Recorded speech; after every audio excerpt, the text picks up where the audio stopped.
Welcome back to the channel, everybody. I am Brian Lee Durfee, author of The Forgetting Moon and The Blackest Heart. Both books published by Simon & Schuster's Saga Press. Today we're going to be reviewing Duma Key by Stephen King. Book came out in 2008. If you've been following my channels, we've been reviewing every single Stephen King novel in order of publication. We are to 2008 and Duma Key, so we're probably about 3/4 of the way done with the reviews. We always review the covers first because you know I love graphic design and cover illustration. I've got the original hardcover right here and a paperback, their most recent paperback printing. So let's take a look at the hardcover first. It's got a great illustration of a beach scene that wraps around lovely, just fantastic, colorful. I like how Stephen King's name sort of glows in the silver. So does Duma Key. The illustration was done by Mark Stutzman. He's done a few Stephen King books. The paperback is, you know, just kind of lame. The cover here is garbage, nonsense, photoshopped bullshit. So we, you know, and I don't like to say negative things on the channel, but this is one of the covers that I hate the most in my entire book collection. Just saying, whoever did it, sorry, but it looks like it was done by a, it's just pulled, this was just pulled from a bunch of Shutterstock Photoshop free photo downloads, and they cobbled it together. Anyway, Audible.com. I listened to this on Audible.com as I read along word for word. John Slattery was the narrator. He did a good job. I can't recall if that guy has narrated any of the other Stephen King books or not. Regardless, he did a good job. So let's talk about the book itself. A lot of people have wanted me to get to this book and review it because if you followed my channel, you know I used to be a book cover illustrator. You know I used to do Magic the Gathering cards, work for Dungeons & Dragons. I've done a lot of wildlife and landscape gallery artwork. So you all know I'm a pretty accomplished artist. This book is about art. A lot of people wanted me to review this because of that very subject. So now we're to it, so we get the review. Let's start with just Edgar Freemantle. He's our main character. He's got the perfect Minnesota life. He's got a $40 million company, a wife, and 2 daughters. One named Ilsa, who's at Brown University, and then Melinda, who's off in France doing some sort of study abroad. And then he owns a construction company, and he has a bad accident at the construction company where he loses an arm, it gets severed, and then he also suffers from a brain injury, and subsequently his wife divorces him.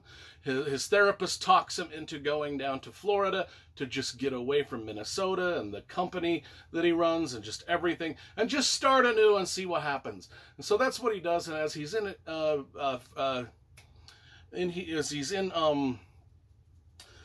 I say Arizona or Florida? I don't remember.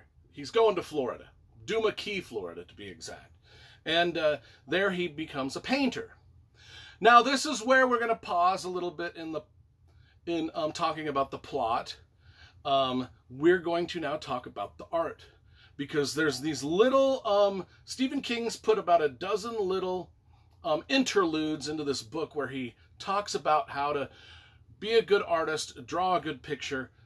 And he gives a lot of art advice, a lot of creativity advice. And this is where I thought kind of the gold and the main themes of the story sort of took place, were in these interludes. And so I'm going to go over some of the themes of that first before we get back into the plot. And so the first thing, the first philosophy on creativity that Stephen King mentions is to stay hungry.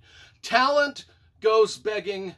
Hunger is the piston of art. In other words, a lot of great art has been created because the artists just, they lived in destitute situations, like J.K. Rowling, you know.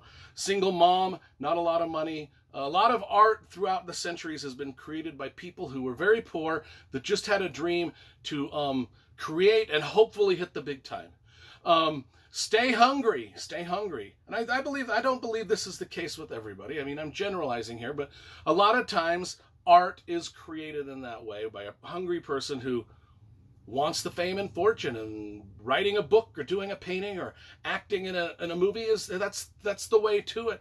And they stay hungry and they keep fighting for their dream. A lot of people who stumble upon the lottery or a lot of money or inherit a lot of money, a lot of them are not very good creatives. In fact, a lot of them don't create anything.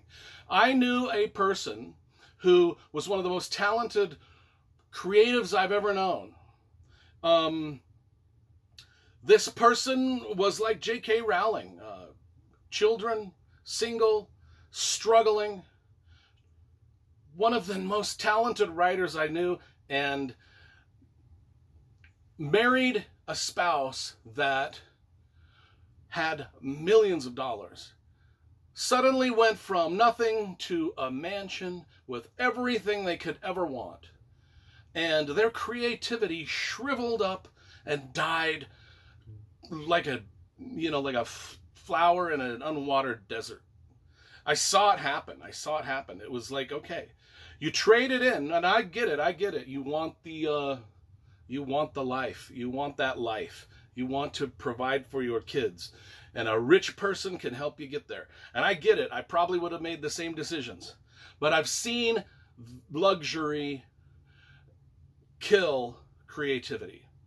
The other one is truth is in the details. Also, the devil is in the details. A lot of great artwork has a lot of great little details sprinkled through.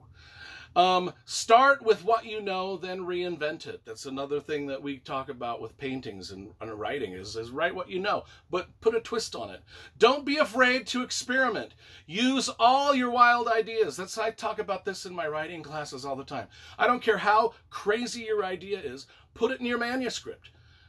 Try to make it work in the manuscript. As you rewrite the manuscript and as you go over it again and again, as you polish it, if those things aren't working, you can just delete them.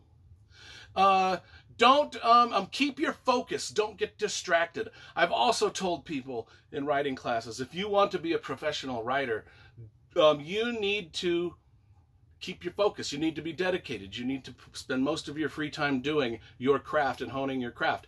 And I've often said, if you're not willing to give up 75% of your social life, it's never going to happen for you. And that's where most people just give up, because they can't even give up 10% of their social life.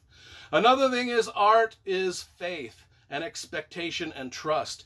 You can do it. When you start a painting or you start a book, the expectation is you're going to make it great. At least that's what everybody expects. And that's part of the process. The expectation. You can do it. Don't quit. And that's the next thing. Just don't quit. Have faith in it. Be brave. Be confident. Don't quit until you complete. How many people have started novels and never finished them? Thousands, tens of thousands, millions. Complete what you start.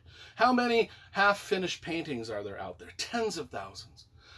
How many half-finished scripts, movie scripts, or songs, lyrics, all of it. Keep going, and then once you've completed your work, know when it's done, and then have the confidence to present it to the world without apology. Those are a lot of the themes that we talk about in this book. Now let's get back to our main guy, Edgar Freemantle, the character in this. Of course, he's divorced, he's injured, he goes to Duma Key to rehabilitate. He's kind of just languishing there until he gets a visit from one of his daughters, Ilse.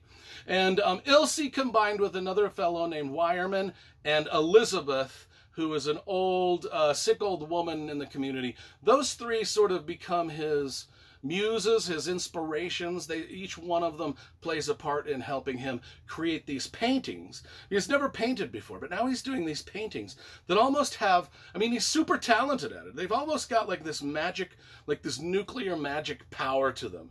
And Elizabeth, the old sick lady, This is where the ghosts and the ghoulies and the creepy Stephen King type horror stuff. This is not like a shock you horror novel like a lot of Stephen King. This is more of, it's kind of like Lisi's story. It's more of a literary horror novel where we're dealing with themes of tenacity, the tenacity of love and the perils of creativity, and the mysteries of the supernatural, and the nature of our memory and how it kind of plays with us. And when we get into memory, we start to talk about the old sick lady, Elizabeth. And the story unfolds is that some ghosts of her childhood begin to appear. You know, as Edgar is creating these paintings, these ghosts of Elizabeth's childhood begin to appear. And these ghosts are damaged goods. I mean, they are like, and then they, not only that, but they create a lot of damage and havoc. And they're capable of a lot of destruction. And that is in devastation. And that's kind of where the semi-slight horror elements start to creep into this book. So, like I said, this book is more of a literary piece of fiction for Stephen King, not like your straight horror novel. He gets a lot into, like I said, we already talked about the philosophies of art. I did 20 minutes of the video just on the philosophies of art. I actually am conflicted on this because normally this would be like a 10 out of 10 for me. There was just some things about it that were just bogging down, and I can't quite pinpoint what it was. Still, a very, very good book by Stephen King. I enjoyed every word of it. It just didn't blow me away like The Stand or It or Salem's Lot, you know. I would probably put this somewhere in the middle of the pack of Stephen King novels. And I know that's going to disappoint a lot of you because a lot of you were hoping that this would end up in like my top 10. But I am going to give this a solid 8.0 out of 10 because, I mean, it's not quite a 10, but it's not towards the bottom of the stuff of Stephen King that I've read. It's just kind of like in the middle. That's all I got to say about it.